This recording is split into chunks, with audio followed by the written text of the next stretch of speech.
വിഷപ്പാമ്പുകളെ ഭയന്ന് ജീവിതം മുന്നോട്ട് കൊണ്ടുപോകാനാകാതെ ബുദ്ധിമുട്ടുകയാണ് കിഴക്കൻ മലയോര പ്രദേശമായ അഞ്ചൽ ഏരൂർ നിവാസികൾ. പാമ്പുകടിയേറ്റുള്ള മരണങ്ങൾ തുടർക്കഥയായതോടെ ഇവിടുത്തെ ജനങ്ങൾ ഭീതിയിലാണ് കഴിയുന്നത്. അഞ്ചൽ ഏരൂർ പഞ്ചായത്തിലെ തെക്കേവയൽ ഭാഗത്തുള്ളവരാണ് വിഷപ്പാമ്പുകളെ ഭയന്ന് പൊറുതിമുട്ടിയിരിക്കുന്നത്. കഴിഞ്ഞ ദിവസം തെക്കേവയൽ ഭാഗത്ത് പാമ്പുകടിയേറ്റ് ചികിത്സയിൽ കഴിഞ്ഞുവന്ന രാമചന്ദ്രൻ എന്നയാൾ മരണമടഞ്ഞിരുന്നു. പാമ്പുകടിയേറ്റ് മറ്റൊരു സ്ത്രീ ചികിത്സയിലിരിക്കെ അത്ഭുതകരമായാണ് രക്ഷപ്പെട്ടത്. സമീപത്തെ കുറ്റിക്കാടുകൾ വൃത്തിയാക്കുന്നതിനിടെ വീണ്ടും മറ്റൊരാൾക്കു കൂടി പാമ്പുകടിയേറ്റിരുന്നു. ഇയാൾ പാരിപ്പള്ളി മെഡിക്കൽ കോളേജ് ആശുപത്രിയിൽ ചികിത്സയിൽ കഴിഞ്ഞുവരികയാണ്. പാമ്പ് പിടുത്തക്കാരൻ കൂടിയായ ഏരൂർ സ്വദേശി സജുവിനും പാമ്പുകടിയേറ്റു. വീട്ടുമുറ്റത്ത് ആകസ്മികമായി കണ്ട അണലിയെ വളർത്തുനായ കടിച്ചു കൊന്നതോടെ പാമ്പ് ഭീതിയിൽ അക്ഷരാർത്ഥത്തിൽ വീണ്ടും പൊറുതിമുട്ടിയിരിക്കുകയാണ് പ്രദേശവാസികൾ. അത്തിക്കാരനെയാണ് ഞാൻ കണ്ടിട്ടുള്ളത്. ഞാൻ ഈ സൈഡിൽ നിന്ന് പോച്ചേർത്തുകൊണ്ടിരുന്നപ്പോൾ കന്നാറ്റി വലിച്ചു പറിക്കുന്ന കേട്ടും കൊണ്ട് തന്നെ പട്ടികൾ 2-3 കൂടെ എപ്പോഴും കാണും വയലിൽ. അവർ പോച്ചയ്ക്കകത്ത് മുമ്പേ മറിയും. അതിൻ്റെ ശേഷം എനിക്ക് പോച്ച ഇറക്കാൻ പറ്റത്തുള്ളൂ.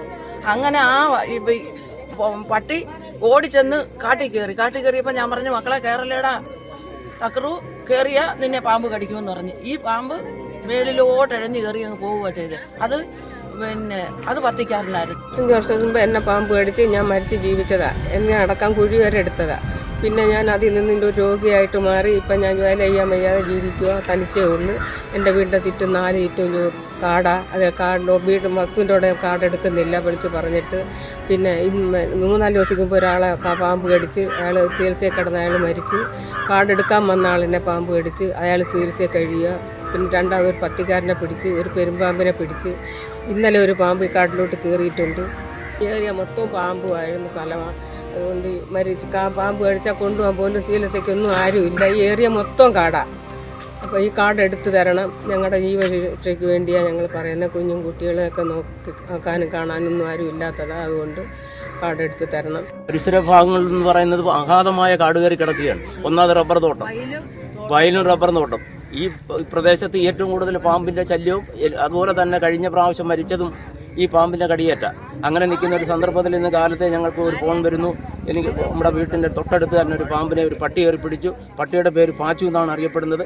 ആ പട്ടിയുടെ സാന്നിധ്യത്തിൽ കൂടി ആ പാമ്പിനെ കടിച്ചു കൊന്നതുകൊണ്ട് ഈ ഒരു ജീവൻ അല്ലെങ്കിൽ 2 ജീവൻ അല്ലെങ്കിൽ എത്ര ജീവൻ പോകുമെന്ന് നമുക്ക് പറയാൻ കഴിയുന്നില്ല. എങ്കിലും ആ പട്ടിക്ക് ഞങ്ങളുടെ ഒരു സ്വീകരണം കൊടുക്കാനായിട്ട് തീരുമാനിച്ചിരിക്കുകയാണ്.